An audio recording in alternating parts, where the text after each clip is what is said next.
Warning: the following program may contain material not be suitable for all audiences. Listener discretion is advised.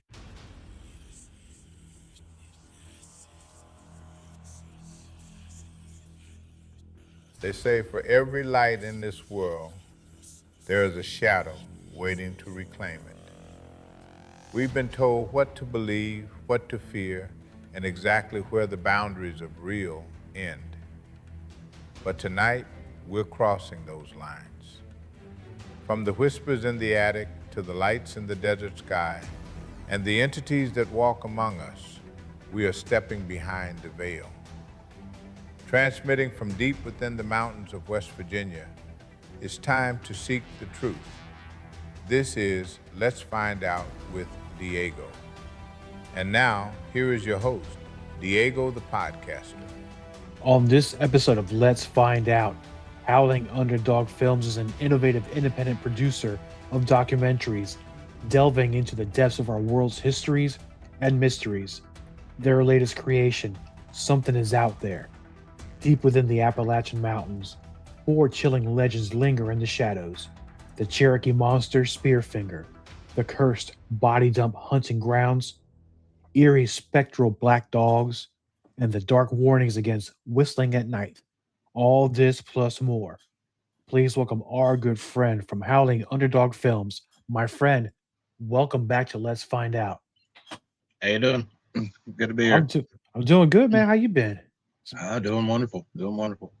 It's been a while now. I think last conversation we had, I think it was Skywatch 2 was just about to come out or did come out.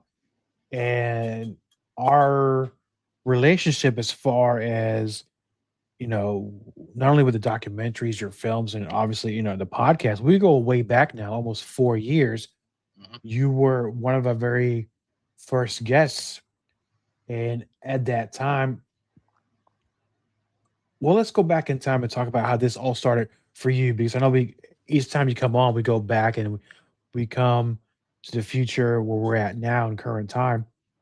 But as I remember, Judacula was a thing. Was that your first? That was, yeah. Um, I had always been really interested in legends and monsters, things like that. Uh, Growing up, one of my favorite movies was Creature from the Black Lagoon, and I always wanted to be, on the team going out, looking for these things. And as I got older, I decided, why not? Let's go and see what we can find. So we started out with Bigfoot, because Bigfoot was a hot topic there at the time. So we started looking around. We found this Cherokee legend of Judaculla Rock, Devil's Courthouse, things like that. And we started looking into it, talked to somebody from the BFRO, and it was a really fun adventure, and we wanted to keep doing it. And you did, because not shortly after that, you did like a mini series, or you were planning on doing something. And at this moment, the name escapes me, but I should have had written that down. What came after that one? Okay, well, after Judaculla, there was Isolated Incident, and that was about a plane crash on the Blue Ridge Parkway at Water Rock Knob. Uh, the plane went down in 1982. It was still there at the time. It's gone now. They've already came in, taken it out with a helicopter. But we went up there, found it, and did like a little short one on it. That was the second one. And then after that was back to Bigfoot. We did Habitats, and that was in 4 different states, or 4 or 5. Then not long after that, you switched it up to the UFO topic, correct? Correct. Um, it was something I was interested in. Dr. Stephen Greer, he was somebody who came onto my radar. I watched a couple of his documentaries, and it was really interesting. It caught my attention, the whole CE5 process and everything. So I figured, okay, well, this is something that everybody can do that makes it testable. So we decided we go test it. And that was the first thing that we actually found exactly what we were looking for. And out of all the footage of all these years you filmed, because just like movies or TV shows, not everything makes it to the film or a final release. Do you have anything that you've yet to put out there that you want to in the future? Yes. Ah, There is a director's cut to Neighborhood Skywatch, and it's about 10 minutes longer. The reason it didn't make it is because the things that were being discussed are actively happening right now, and I didn't want to interfere with any of that. But hopefully one day I'll be able to put that out. and how soon do you think that would be? I have Meaning, no idea. okay, so it's gonna be that good. No, that's why I'm asking because sometimes you have to wait things out. Like you said, the conclusion of these of the research, or perhaps maybe some people are not ready for that information to come out quite yet. I mean, I don't know. Have you had any conversations? Have you had any phone calls? Has anybody emailed you and saying, "Hey, dude, cut it out. You're getting too close," or maybe you shook a few trees and got some attention? No, but we did have some emails snatched one time. I didn't know you could just snatch an email like that. But it was when I was coming on your show for Skywatch 2, I think it was. And I had sent you those emails, and we're looking at each other on the screen just like we are right now. And you're like, okay, that one came through, everything's cool. Okay, that one came through, everything's cool. We talked for a few seconds, and you're like, whoa, that was weird. They're gone. And they Yeah, just disappeared. they did. Interesting because you bring that up, and I was just thinking about that. You got it out of me. So here's what else happened when I started promoting the episode that you were on for Skywatch. Right, I put out like I normally do, coming soon, and a show description. My Facebook account was locked down immediately, Really? and it was almost like a 2 week suspension. I couldn't post anything, couldn't like anything, and of course, sometimes you have to get in there and you have to email them and say, "Hey, I guess to challenge their decision," and I did not win that one. It took a while, and yeah, it kind of really sucked because I had not only your episode to promote, I had other things too. It kind of put me a little bit behind. But going back to that email, I remember because when you sent the email, just like anybody, you could see where it came from. It's going to be like in bold black text because it's a new email, right? I start talking to you. I go back to the Gmail. It disappeared from the inbox. It didn't go to spam. It didn't go to junk. It wasn't even in my deleted files. It's just like somebody just plucked it out and just threw it out, man. And I mean, the something very similar happened to Pat, the lady I interviewed for part two. She, I had sent her an email, and she told me that she had found my email by accident because it had gone to the trash folder, not the spam folder, the trash folder. And she just Was happened to be that in there looking for something else. was that right about the time when you and I were having a conversation, or It was it was a little before that, yeah. okay? So I mean, when they say, "Well, there's smoke, there's fire," there's something to it. What I believe is there are certain words that I guess this algorithm, if you have enough of them, I think it detects something and just says, "No, we got to pull this out." I mean, that's what Right. happened to that post on Facebook, and I finally got it back, but it didn't affect me on X, and didn't affect me, funny enough, on Instagram. So, who's to say what's going on there? But I guess maybe we caught someone's attention. That's good in a way. Could be bad, but I think it's been good so far. I haven't gotten anything else as far as from that. Right. But now we're going to talk about your new one with something is out there. You switched from the topic of UFO because you did neighborhoods now. You did three of them, correct? Mhm. Yeah, And three in a row. then one's so let me ask you what made you change topics to now what we're covering now? Because there's something out there. Before I ask what it is, what made you switch topics? Honestly, this one had been on the back burner for a little while. I already had a lot of the footage. I'd gone to most of these places and filmed it. And when after the first Skywatch, and that one flew right over our heads, I mean that. Sorry, that kind of pushed everything back and put all my focus on that for the time being. So I was determined to chase that as far as it would go. And then we go from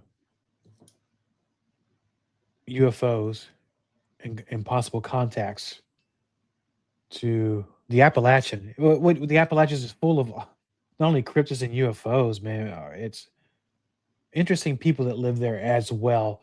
And we're going to get into that here in a second because we're talking about Appalachia and our good friend at Zombie Media and TCC Research. They have all the mysteries that anybody would want. You can catch Let's Find Out with Diego, Bonus Overdrive Wednesday, and many more on their YouTube channel. Now, my good friend Thomas Markham will tell you all about it right now. For the TCC Research Channel, home of Mysteries Unlimited TV, Let's Find Out with Diego, and the free documentary playlist. I'm Thomas Markle. Here on this channel, we explore Appalachian mysteries, cryptids, UFOs, folklore, and the paranormal. Every week, you'll find new episodes of Let's Find Out, Bonus Overdrive, live stream discussions, and original documentaries. We talk with authors, researchers, investigators, musicians, and people with real stories to tell. If you're into unexplained encounters, strange phenomenon, and deep dive conversations, you're in the right place. Hit subscribe and join us. There's always something new to explore.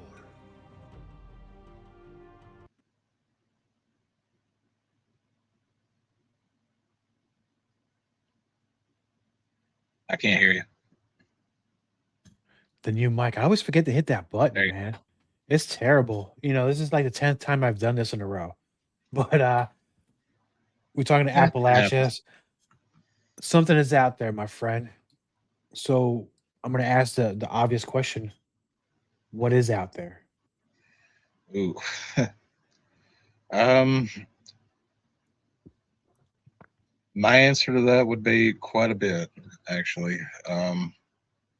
Since I started doing this, I found out that there is so much more than we're actually aware of, and everything I've actually found has been just beyond amazing and wonderful so far.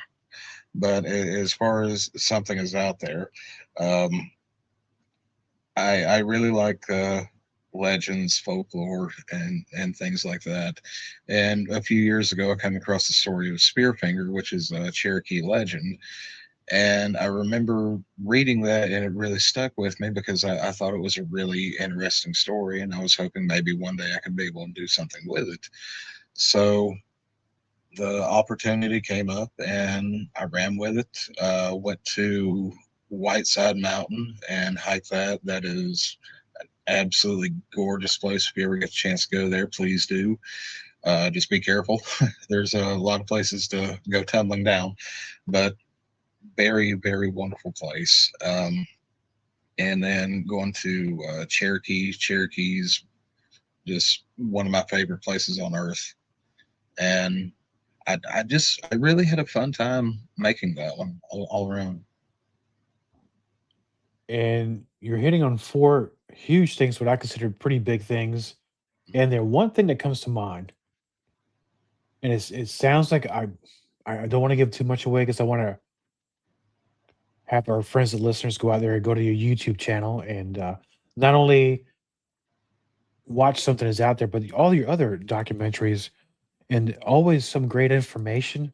And the topics are top notch. But something grabbed my attention here because the first thing I think about is what could possibly be at the body dump? What's going on there? Now, I'm going to be honest with you about that place. That place creeps me out, and I do not like being there. I'm going to be honest. Um, but there's a lot of history, like there is allegedly a burial ground there somewhere. Um, and then it got taken over by parks. It was used as like a body dump during Prohibition. You know, rivals would have Like disagreements, that. whatever, and they would just take them out to the woods and leave them there. Uh, there was a serial killer who was killing people in national parks. There was a lady who was found at this site. It was never confirmed that she was his victim, but it's closely associated with him, so they think maybe he might have done it. I don't Now, with know. something called, I'm sorry, I interrupt you, but something called the body dump. I'm assuming that maybe there's more than one person dumping bodies out there. Other than that one serial killer, that murderer, is there any other history from other people or anybody famous that we know about?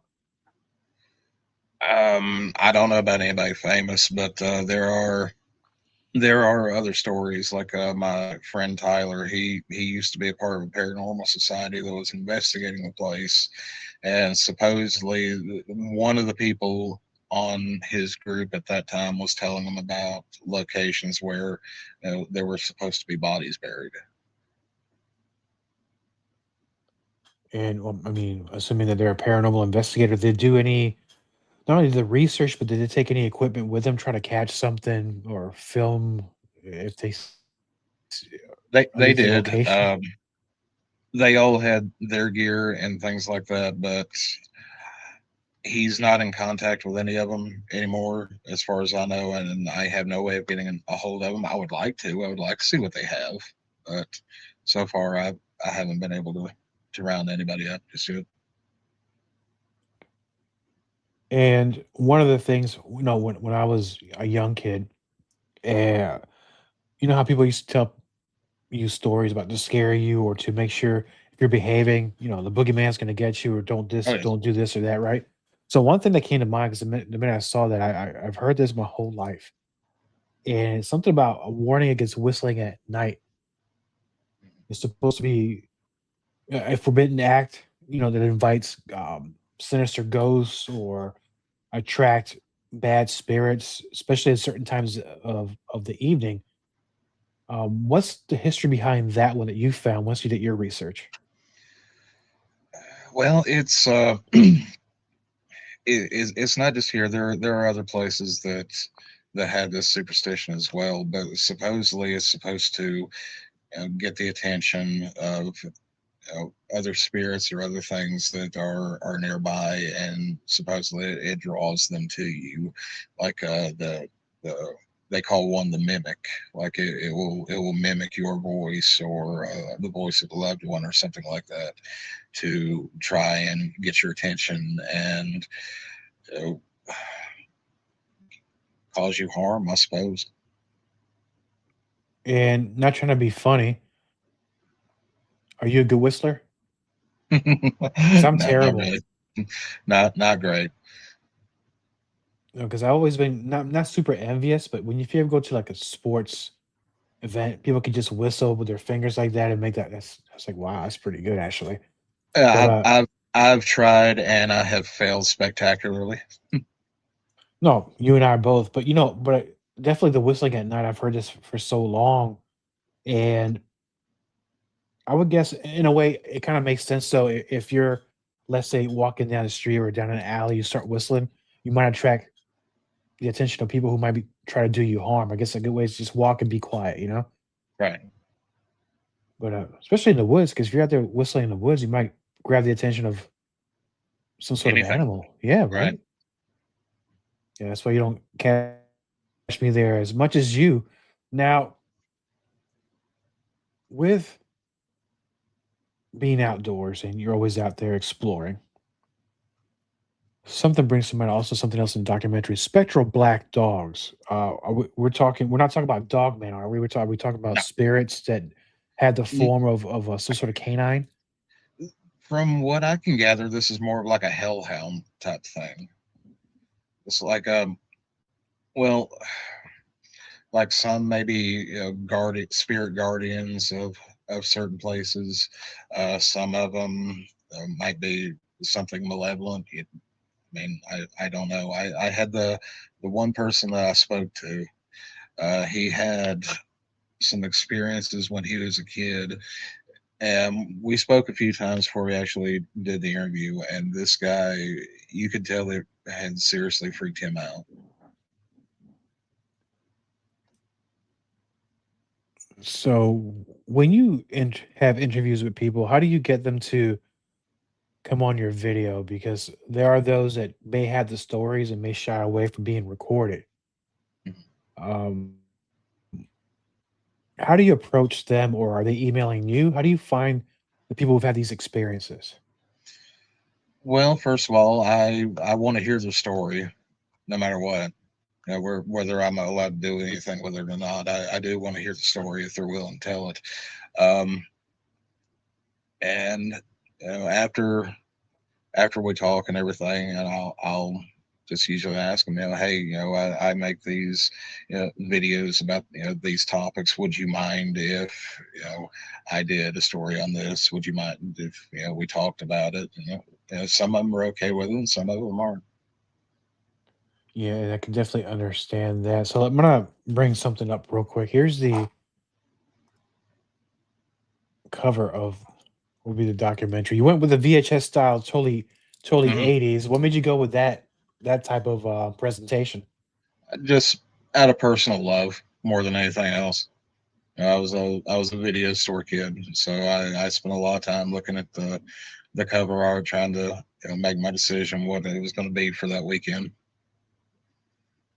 Yeah, it And looks just pretty legit because I can remember. I'm sorry, be kind. Rewind, and then you can see how a lot of the VHS. I don't know if you can see the cursor. You have that little circular stickers. This documentary, and you can. I remember those because oh yeah, sometimes they had and those. But I'm gonna go back here. So now that I mean, you've been doing. How long you been doing? Almost 5 years now. four. Documentaries. 4. Okay, so we're getting to our 5 pretty soon. I'm timing it just as same age as this show. We kinda both got started at the same time within months of each other. There are things that when you first start on a project, you have certain ideas of things. So we're gonna go with the topic of Bigfoot for a second, if you don't mind, Okay. where you have a certain idea, you actually start going out in the field, having the interviews, going to the locations, hearing the stories. Has your views or your opinions on the topic of Bigfoot changed from then up until now? Yes. So, like when I first started, I was the flesh and blood camp. This is a undiscovered creature. That is stayed and hidden for this entire time, and it's just a flesh and blood creature. Now, there are people who say that there is something more to it, like the something more paranormal, maybe even extraterrestrial, interdimensional, things like that. Now, I hadn't. Let me say this, and let me be very clear on it. I have never seen Bigfoot. I have never had an encounter that I can 100% confirm. Yes, that was Bigfoot. But I have encountered other things, and that I know for a fact these things exist because I have seen this with my own eyes. And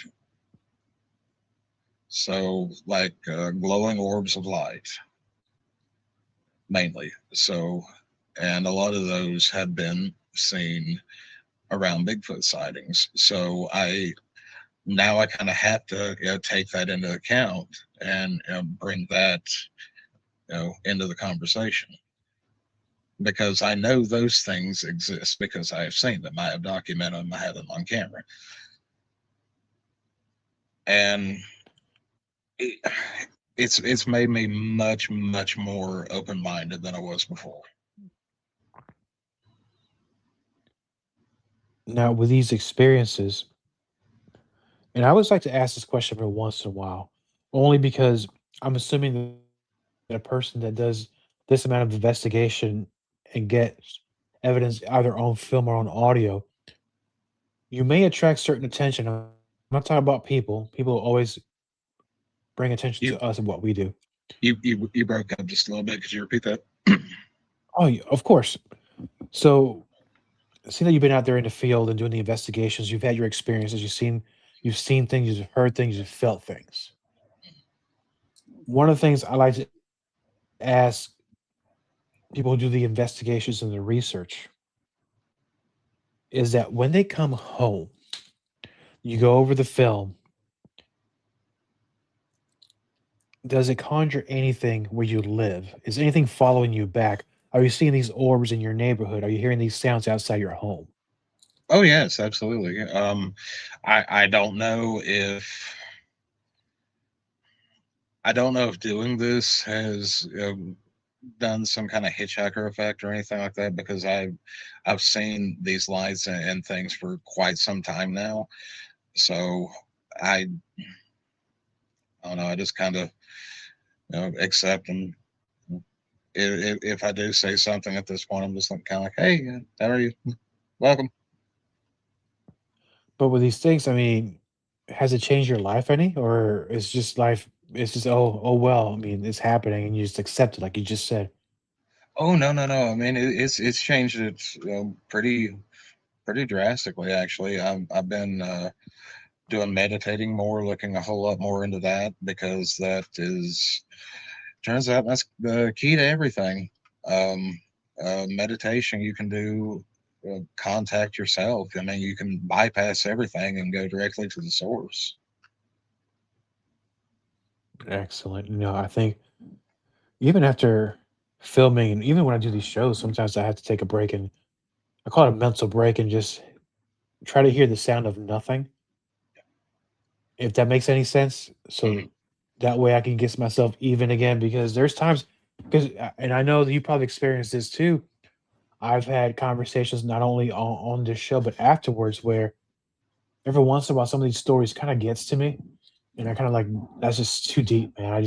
Let me take a break, because then I get, it kind of just drains my energy. I don't know if that's best way to explain it. I mean, I can't speak on your experience, but probably maybe something you've had similar experience as well. Yeah, that's why I try not to, to do too many like negative topics. Like the body dump was probably the darkest one we've done. We're probably not going to do too many like that, and just for that reason, because you don't want to be around those negative forces, energies, and things like that. So, um, but one thing I do want to bring up, um, as far as the meditation, there's been a lot of talk lately about the Monroe Institute and things like this. They have this new online program that people can do. It's much more affordable. But you can also do the tapes on YouTube. It has ads unless you've got the premium and get the ad free. But they have the same tapes on there. And if you listen to those and go through the sessions on them, that gets very, very interesting very fast. And I highly recommend people try it. And do you do that frequently? So let me ask the question again, because it sounded terrible. Do you do those before you go on your investigations and afterwards? And do you Sometimes, yeah, also, okay, so that, yeah, that kind of sometimes. makes sense. Yeah. And when you're editing the videos, you do the same thing as well? Um, I don't really do anything when I'm editing, but editing is more like I get in the which you would, I guess you would call it flow state. I just I know what I'm doing, and I just go, and things start falling into place where I want them, and next thing I know, 4 hours have passed and it feels like 10 minutes. Absolutely true. Um, it's like going through a creative time warp. It's not so Yeah, bad, but you figure, this might take me 30 minutes to do. Oh, it's been 3 hours. Oh my yeah. goodness. But with on the topic of editing, and I know that you said you had some stuff that you have yet to release, but with all the film that you have currently now, released or unreleased, and I don't, if you don't want to tell me, that's fine, because you don't, if you release it later. If you could remember a time to when you were actually looking through a piece of film and something popped up that you didn't see before while you were there that surprised you, can you tell us something you've seen that kind of shocked you? It's like, how did I miss that? Or how did I not hear that while I was there? Well, I mean, I've definitely had some surprises while I was going through footage and editing. Um, the one that the one that probably got me the most, um, and this is out. This is in Skywatch 3, and it's the one with the blue orb that kind of flies up, stops, and then just kind of flies off. That one really kind of caught me off guard, and I just kind of sat back in my chair for a minute and replayed it a few thousand times, and then started sending it to everybody. And with all these things you have currently available on your YouTube channel, what's been the feedback so far? Because you cover many topics, and I think there's interest of anybody of you can select the topic you love the most. You're doing them. So has there? What's been the feedback so far? So far, it's been pretty positive. I haven't had too many complaints or and crazies, but for the most part, it's been pretty positive. And any criticism, most of it has been at least constructive. So And that's the best kind you can get too, especially from your peers and people who do the same kind of projects that you do. Very valuable, and also helps build relationships in the network. So that's the best part about what we do as well. Now, with the topics that you cover down the line, would you do anything outside of what you're comfortable doing? mm, I mean, yeah, I mean, just I go with the stories that interest me. When we did the plane crash. That was something that looked interesting to me. It looked like it could be a lot of fun, um, going up there and checking it out and having a little adventure. Um, I mean, if it's something that catches my attention and I think I can, know, do some kind of story on it, then yeah, I would. Is there something you haven't covered yet that that you would like to cover? I would love to go out west, like Utah, Arizona, places like that, because they have so much lore of their own, and know that's another childhood dream that I would like to do. I would like to go and look into some stuff out west. And I think you can make that happen, man. It's you just got to get up and go, but you're in a great area because I mean, Appalachia goes for miles and miles and miles. Yeah, There's always something there to capture. There's always a story, and so with a lot of the different cryptids or supernatural things that happen along the area, other than the Bigfoot, because a lot of people love Bigfoot stuff, and they fall in some of the different categories of beliefs or what they think they are. What are other ones that some of your favorite ones? ooh. Uh, Black Panthers. They say there are none in this area, and that is false. I've heard them many times growing up. Uh, the first time I heard somebody tell me that they're not around here, I thought they were joking with me and just kind of trying to rage bait me or whatever. But but they are here. That is something I wouldn't mind looking into. Um, there's over on the coast. I would like to do some stuff on the coast. Um, I do have something that might be in the works. This seeing what happens there, but and there's another uh, kind of cryptid type creature, kind of out east. It's called the Beast of Bladenboro. It's kind of like a vampire type cat creature thing. And I remember seeing that on Monster Quest years ago, and I always thought that would be an interesting one to look at as well. It does, and as soon as I get off here, I'm gonna definitely look into that because it sounds pretty interesting. Yeah, check it And out. yeah, I definitely do. And if I find some info, I'm gonna send it your way. Maybe one day we'll meet down the line because I'm getting out there to hit the road here eventually again and start doing some of these investigations and research. Because it's Oh one yeah, that'd thing be doing it great. from one thing doing it from home, but there's nothing beats doing it in person, right? Right. So now for one of the magic questions before we go, for our friends and listeners of Let's Find Out that want to learn more about you, Howling Underdog Films, and your documentaries, where's the best place for them to find out? Best place is YouTube. That's the most active. We post on there all the time. We do have something that we're working on right now. It's called Wildlands, and hopefully we'll have that out sometime late summer, maybe early fall. But that's the best place to go. And also, you have your Instagram account as well. Yeah, I'm not as active on there. I don't really get that much interaction, so I mean, I'll post stuff on there, but it's just if anyone finds it, there it is. But Well, they'll find it now.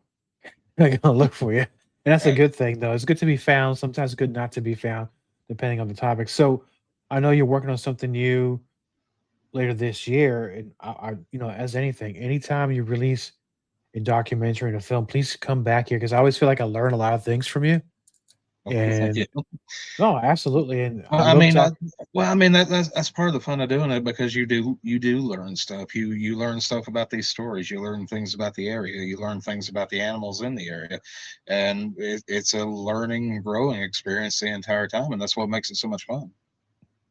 Yeah, and it's so much fun watching your films. And then one thing Thank you. also with because you're kind of doing the films by yourself, but you have a narrator too, right? Yeah, Tyler. He's yeah, he's been in this with me for pretty much since the beginning, You and know, the body dump was actually his idea to go to that location. So I'll give him some credit on that one. That one was all him. good, good. Because when I listen to the voice, I actually feel like I'm going back in time and listening to documentaries from when I grew up in the 70s and 80s. It just kind of has that vibe. I don't know if he's doing that on purpose, but I Well, think I he's mean doing. that's well, I don't know if he's doing it on purpose either, but I mean that is kind of the goal, you know. Bec- So I was telling him this is one of the little inside things. So the way I've been approaching him is I'm doing like kind of sneaky little tributes to like different eras, like with Judicola habitats.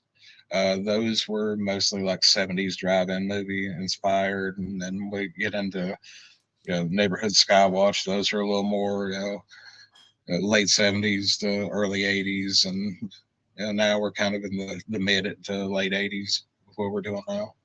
Oh, So I love sneak in a everything lot about of it. Easter eggs just to see if anybody will find them. So far nobody has, but they're there if you look for them. Easter eggs on the Howling Underdog Films documentaries and films. Man, thank you for coming back on the show. I look forward to hearing Well, about thank you for having and me back. seeing. Oh, of course, and looking forward to seeing the new documentary coming out later this year, maybe early next year. Man, keep out there, keep doing your thing. I really respect what you're doing, and let's get you Thank you. back on the show as soon as you're done with the next one. All right, awesome, man. Thank you. Thank you, my friend. Copyright Diego the Podcaster.